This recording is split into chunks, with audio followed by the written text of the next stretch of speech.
Bonjour, Patrick Jure de chez Consuel.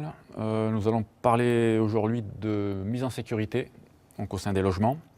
Il faut savoir qu'en France, nous avons un parc de 32 millions de logements et que sur ces 32 millions de logements, on a quand même quelques 7 millions de logements qui présentent quelques anomalies sur les installations électriques. Et sur ces 7 millions, quand même, il y a 3,2 millions d'installations électriques qui sont relativement dangereuses, particulièrement dangereuses. D'autre part, sur 250 000 incendies qui ont lieu dans des logements, 80 000 sont d'origine électrique, ce qui n'est pas négligeable.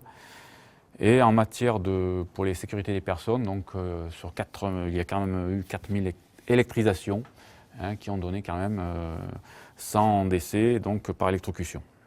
Donc, fort de ça, eh bien, les pouvoirs publics en 2006 ont un petit peu avancé dans ce domaine de la sécurité électrique des logements par l'intermédiaire de la loi ENL. Et cette loi ENL il y a un article sur cette loi ENL qui stipule que pour toute transaction de logement dont l'installation électrique est de plus de 15 ans, il faut produire un diagnostic. Il faut bien séparer entre la mise en conformité et la mise en sécurité. Il faut savoir qu'une mise en conformité d'une installation existante consiste à remettre la totalité de cette installation aux normes en vigueur, c'est-à-dire qu'on doit coller à la NFC 1500, ni plus ni moins.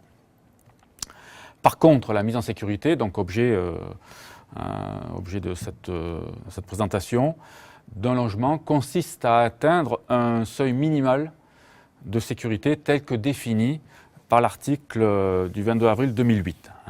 Elle va permettre quoi? D'assurer la protection des personnes, d'assurer la conservation des biens, et tout ça dans un concept de prescription minimale, c'est-à-dire dans le cadre de contraintes qui soient techniques ou administratives, mais supportables par le client final.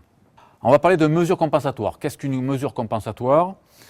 C'est une mesure qui va permettre de limiter un risque de choc électrique lorsque les règles fondamentales de sécurité ne peuvent s'appliquer pleinement pour des raisons notamment soit techniques, on ne peut pas réaliser une mise en sécurité, enfin on ne peut pas réaliser pleinement la sécurité là-dessus, pour des contraintes aussi financières et aussi des contraintes administratives. Il faut savoir qu'on peut avoir des immeubles avec plusieurs propriétaires, donc une copropriété, et ce qui fait que si on n'a pas un réseau de terre qui est sur l'immeuble, par exemple, eh bien on n'a pas les règles fondamentales de sécurité ne peuvent pas s'appliquer, donc on va utiliser des mesures compensatoires qu'on va voir par la suite. Alors il faut bien comprendre qu'une mesure compensatoire est mise en place en attendant la possibilité de réaliser des travaux, conduisant au respect des règles fondamentales ou prescriptions. C'est-à-dire qu'on va s'orienter dans ce cas-là vers une NFC 1500 après. Alors les caractéristiques techniques de la mise en sécurité. Donc ce sont des exigences minimales à respecter, c'est le devoir de tout sachant. Premièrement, donc la présence d'un appareil général de commande et de protection. On verra dans le détail après. Deuxième point, protection par dispositif différentiel d'origine à l'installation et de sensibilité, bien sûr, appropriée aux conditions de mise à la terre. Ensuite aussi, lié aux salles d'eau, respect des règles des zones qui sont dans les salles d'eau que nous allons voir, et aussi la présence d'une liaison équipotentielle. Quatrième point, protection des conducteurs par fusible à cartouche normalisé ou disjoncteur, bien entendu. L'appareil de commande et de protection, général de commande et de protection, il doit être présent à l'intérieur du logement, facilement accessible à une hauteur non supérieure à 1,80 m et non commandé à distance. Donc il ne doit pas se trouver, bien entendu, dans un placard ou une armoire fermée à clé. On aurait des difficultés à aller interrompre donc d'urgence l'énergie électrique sur ce logement. Il ne doit pas se trouver, pour des raisons qu'on peut facilement comprendre, au-dessus d'une plaque ou de feu de cuisson, ni sous un point d'eau, bien entendu, ou dans un endroit accessible par une trappe. Dans un local qui est non accessible directement, et bien sûr, il ne doit pas se trouver dans les zones 0 à 2 de la salle d'eau, à la rigueur dans les zones 3 sous condition, mais il est bien recommandé qu'il ne doit pas se trouver dans une salle d'eau. Le différentiel en point 2, Il doit être à l'origine de l'installation. Il doit être présent, bien entendu, comporter l'indication de sensibilité qui doit être en adéquation avec la prise de terre, bien entendu. Doit protéger l'ensemble de l'installation et doit déclencher sur test et essai calibré.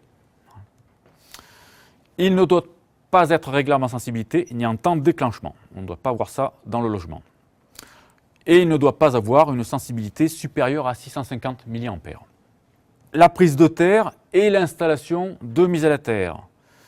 Donc l'ensemble du réseau de terre, à savoir comprend donc la prise de terre, le conducteur de terre, le conducteur principal de protection, et derrière les liaisons équipotentielles. Donc tous ces éléments doivent être présents sur l'installation électrique. Concernant les locaux, le point 3, locaux concernant recevant une baignoire, ou une douche. Donc là, il y a des zones à respecter. Il faut savoir donc dans un milieu humide, le corps humain a une résistance corporelle qui est bien moins élevée, donc le risque est plus important d'électrisation. Donc dans chacun de ces locaux, on va avoir des zones, surtout aussi une liaison équipotentielle locale, c'est-à-dire qu'on va relier entre les broches de terre des prises de courant, les canalisations métalliques, d'eau froide, d'eau chaude, de vidange, le corps métallique de baignoire ou du bac à douche, et aussi toutes les masses des appareils de classe 1. Les éléments conducteurs situés à moins de donc tous ces éléments conducteurs situés aussi à moins de 3 mètres du bord de baignoire, aussi bien en horizontal qu'en vertical, ce qui fait que l'espace est quand même relativement conséquent pour faire cette liaison équipotentielle. Le respect des zones, donc on a vu la liaison équipotentielle, donc toujours en point 3, les zones liées aux salles d'eau. Eh bien, on va avoir des zones qui vont être définies en fonction que l'on est au-dessus de la baignoire, bord baignoire et sur une distance de 60 cm et au-delà, sur 40 cm, au-delà des 60 cm. Ce qui veut dire qu'on a un pourtour de 1 mètre tout autour de la baignoire et de notre douche. Ce qui signifie que dans ces volumes-là, on ne pourra pas mettre n'importe quel appareillage ou installation électrique. Donc il faut qu'il y ait une adéquation entre l'indice de protection et la classe des matériels. Et on ne pourra pas entreposer, par exemple, en bord de baignoire, dans les 60 cm, un interrupteur ou encore moins une prise de courant. Considéré comme un appareillage, il doit se situer au-delà des 60 cm. Il faut savoir que des parois fixes ou mobiles peuvent limiter ces zones, en fin de compte. On fera par le biais de contournement. Tous les circuits doivent être protégés à l'origine par fusible ou cartouche normalisée ou disjoncteur. Les interrupteurs différentiels qui sont sur le tableau ou de coupure doivent être dimensionnés de manière à ne pas risquer de surcharge. Mais, bien entendu, sur ce point 4, protection des conducteurs, il n'existe pas de mesure compensatoire. Voici le tableau sur lequel on va associer donc colonne de gauche les conducteurs. Donc par exemple pour du 1,5 carré, on pourra adapter sur cette section un disjoncteur de 16 ampères, éventuellement un disjoncteur de 10 ampères, mais on ne pourra pas en l'occurrence monter avec un disjoncteur de 20 ampères. Et attention par contre, on agira avec un calibre inférieur avec les fusibles, puisqu'avec du 1,5 carré, on mettra maximum du 10 ampères sur ce départ de circuit. Mais écoutez, je vous remercie de votre attention. Merci à vous.